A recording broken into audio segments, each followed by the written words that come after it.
Hello, everyone, and welcome back to another JBS update.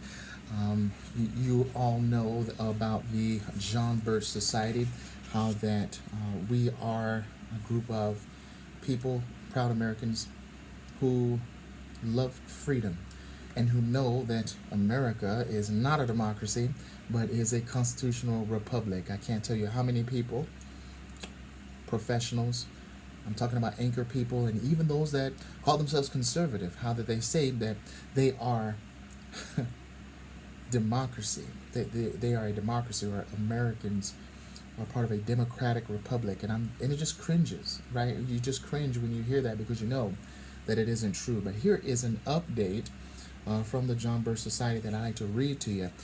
If you could give me just a few moments of your time, it's very, very important. America is under attack as never before. The division among Americans has never been so polarizing, with President Biden openly attacking those that support the Constitution. The economy is sputtering. Inflation is wiping out the purchasing power of the dollar.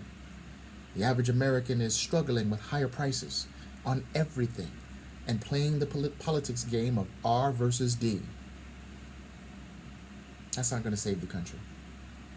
Since the pandemic, those attacking America have only gotten bolder, confident in implementing their Great Reset to take control of all of civilization. They've even gotten so bold as to attack those responsible for feeding our populations, all on the auspices or the guise of sustainability and climate change. The John Birch Society has exposed this radical environmental agenda since the birth of it at the Earth Summit in 1992. We were there. Our exposure caused the Agenda 21 planners to miss their deadlines. Then it was repackaged as Agenda 2030, with the year 2030 as its next implementation deadline. Time is of the essence. America will see a full implementation of Agenda 2030 if we don't stop it. To understand the depth of this problem, please read on. Sri Lanka was the first country to be lured into the trap of Agenda 2030. In 2021, its democratic socialist government restricted the import and use of certain fertilizers, pesticides, and herbicides to force farmers into organic farming based on the false and dangerous premise that nitrogen emissions and pollution must be cut. After the first growing season, this policy was quickly reversed as yields plummeted. Farmers went bankrupt or quit outright, and hunger swept the country. Yet, the damage was done. Even after rolling back these policies, the country continues to deal with shortages of food, fuel, and medication, as well as rolling electrical blackouts, 50+% admitted inflation, and a default on $78 billion of foreign loans. It's officially bankrupt. The country used to be an agricultural exporter, but it can no longer produce enough food to feed its own people. Next, the globalist vultures swooped in. The International Monetary Fund stepped in to help by providing a rescue plan that is expected to allow major foreign agriculture or agribusinesses and communist Chinese interests to come in and pick up farms, land, and other assets on the cheap. And that's according to the New American. These globalists helped to create a crisis, took advantage of it, and enslaved the country. The people revolted and stormed the government, kicking out its president. However, he has since returned.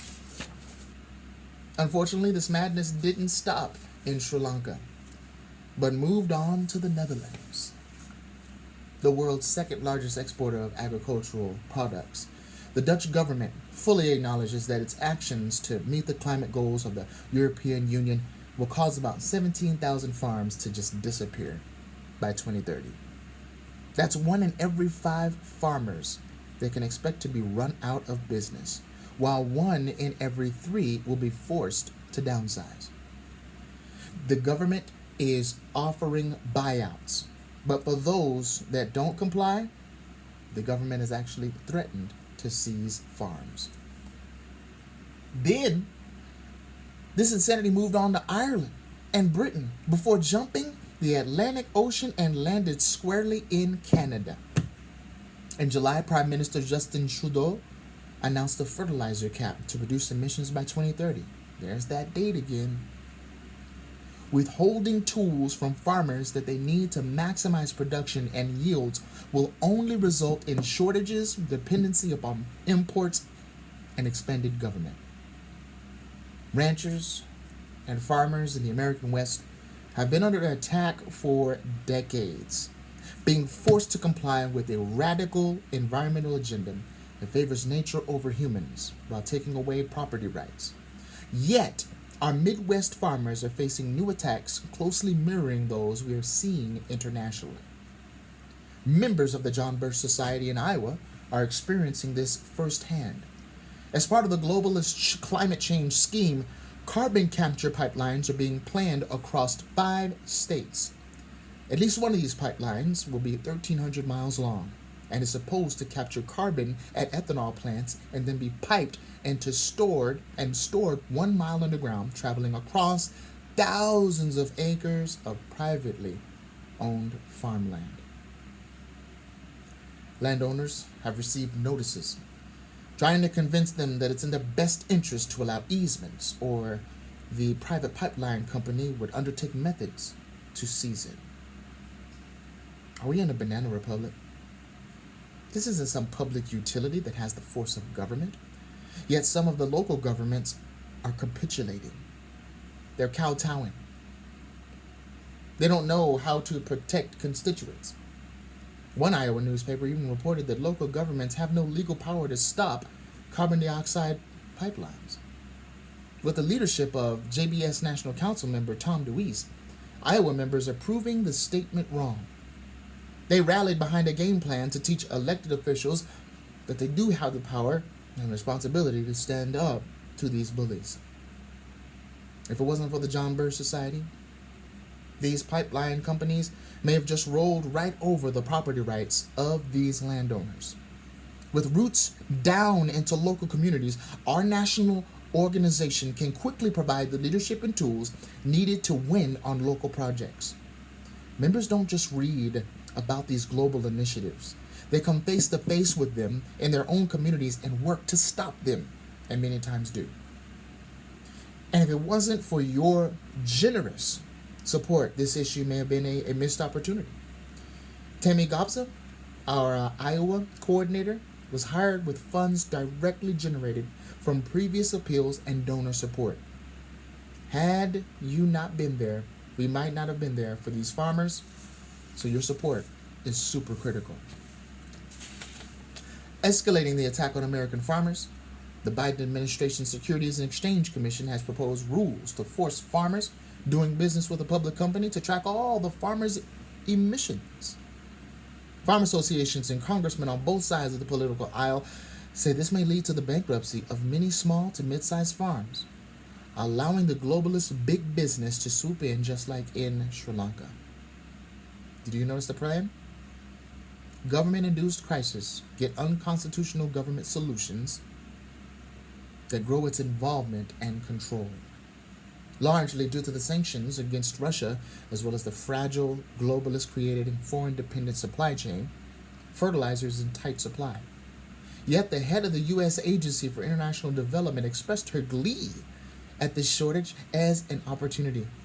Samantha Power said, as a result, we're working with countries to think about natural solutions like manure and compost. And this may hasten transitions that would have been in the interest of farmers to make eventually. Never let a good crisis go to waste. Now, how well did that work for Sri Lanka?